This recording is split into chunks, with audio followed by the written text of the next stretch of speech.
Diabetes mellitus, Part 3. Diabetes mellitus, preparing the client for at-home treatment. Diabetes mellitus is a disease that will require a high level of commitment from the owner if treatment is to be effective. It is the responsibility of animal care professionals to educate and equip the owners with the tools they will need to manage this illness properly. Poor communication between the veterinary team and the diabetic pet's owner is the first point of potential failure in treatment. In this section, we will discuss preparing the client for at-home insulin injection therapy, monitoring with a glucometer, and the steps to take in case of insulin overdose or hypoglycemia. After stabilizing the patient and beginning insulin supplementation, the veterinarian will prescribe a specific type and dose of insulin for the owner to administer at home. Most diabetic pets will require twice-daily subcutaneous injections. In order to make the owner and the pet more comfortable with this process, have the owner associate the injections with a treat or reward. There are several types of strengths of insulin and calibrated syringes for each.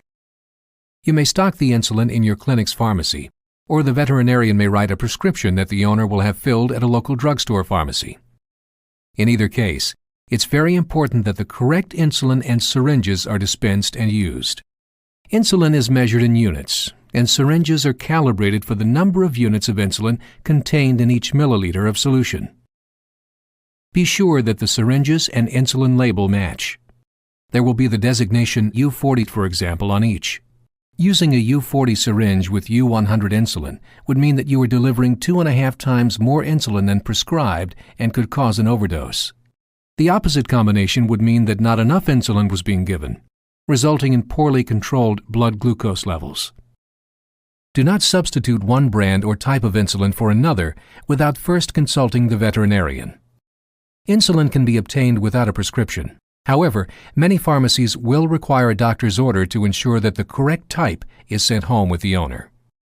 Insulin should never be vigorously shaken. Foaming of the solution may dilute the injection with tiny air bubbles. Instead, roll the bottle between the palms to ensure that the crystalloid solution is thoroughly mixed. It should be stored under refrigeration at all times. If it is accidentally left in the car or allowed to freeze, it will need to be replaced. Insulin is given by subcutaneous injection, ensuring a slow and consistent absorption rate. Giving the insulin by another technique, such as IM or IV, could result in rapid drops in blood glucose, leading to hypoglycemia or dangerously low glucose levels. Demonstrate proper aseptic injection technique to the owner. You may want to give an injection of sterile saline and have the owner copy you afterward with the actual insulin. To draw up the insulin into the syringe, hold the vial inverted in your less dominant hand. Remove the cap from the needle and syringe. Hold the syringe with your dominant hand and draw back an amount of air equivalent to the amount of insulin you will need. Insert the needle into the vial and inject the air. Draw back more insulin than you will need and gently tap any air bubbles to the top of the syringe. Push excess air and insulin back into the vial, stopping exactly at the number of units you will be giving. Remove the needle from the vial. It is very important to keep the needle sterile at all times. To give the insulin injection to the pet, remove the cap from the syringe and needle. Use your less dominant hand to grasp the skin over the shoulder blades on either side of the spine.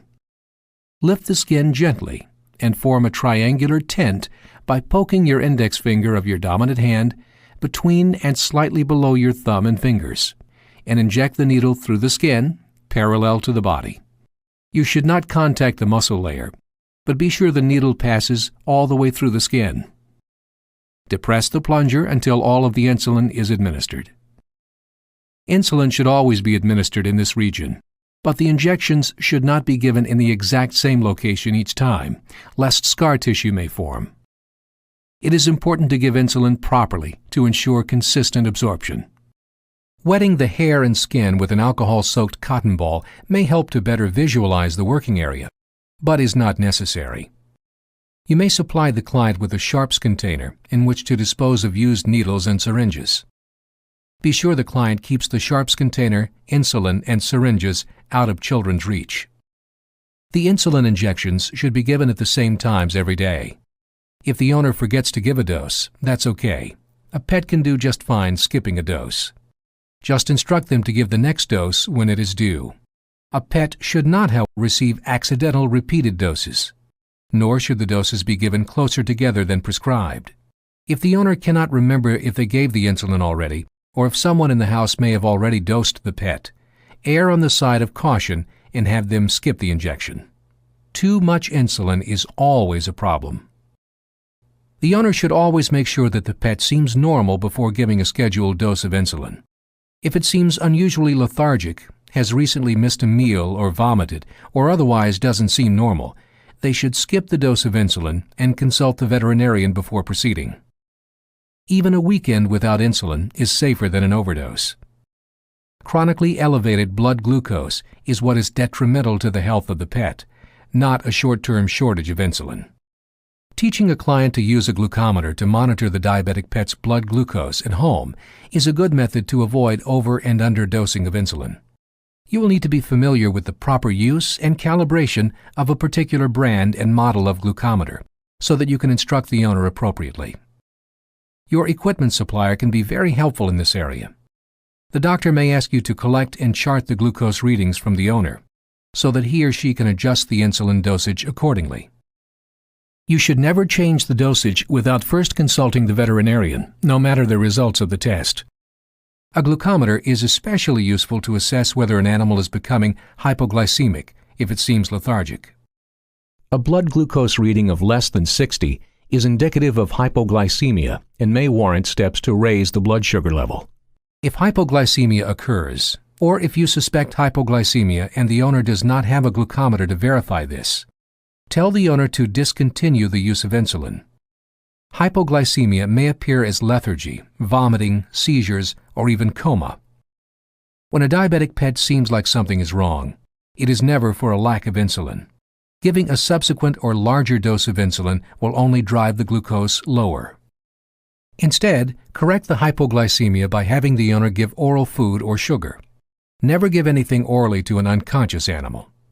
It is a good idea to offer cats a treat or canned food that they especially enjoy. If they will not eat, the owner can syringe honey or Karo syrup into their mouth.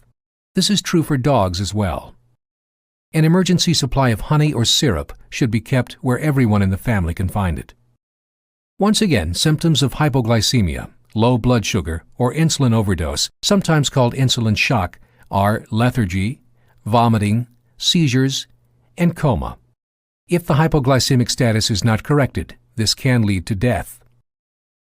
If a client with a diabetic pet calls in with suspected hypoglycemia, they should take the steps you have outlined and be on their way to the clinic for assessment and observation.